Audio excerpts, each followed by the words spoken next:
नमस्कार।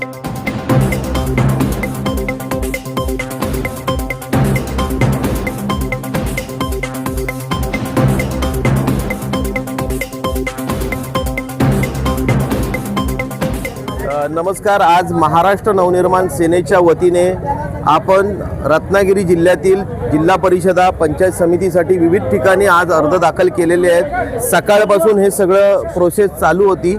आत्ताच आपल्या सारिका सागर चिले यांचा कळवंडे गटातून चिपळूणमधील पंचायत समितीसाठी आपण उमेदवारी अर्ज या ठिकाणी भरलेला आहे। राजसाहेबांच्या आशीर्वादाने त्यांना या ठिकाणी उमेदवारी देण्यात आलेली आहे आणि 100% खात्री आहे की मराठीच्या उत्कर्षासाठी या ठिकाणी त्यांच्या कळवंडे गटातील लोकांच्या हितासाठी त्या कटिबद्ध राहून काम करतील आणि नक्कीच हा विजय खेचून सन्माननीय राजसाहेबांसाठी, महाराष्ट्रासाठी, मराठी माणसासाठी आणि कळवंडे गटाच्या हितासाठी, उत्कर्षासाठी ते काम करतील हा विश्वास आम्हाला आहे।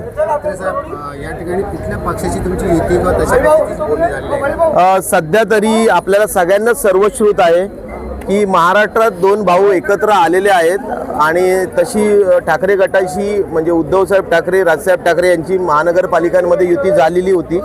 पण या ठिकाणी अद्यापही मला वाटतं आमच्या गुहागरमध्ये तसं आम्ही युतीच्या माध्यमातून सामोरे जातो आहे।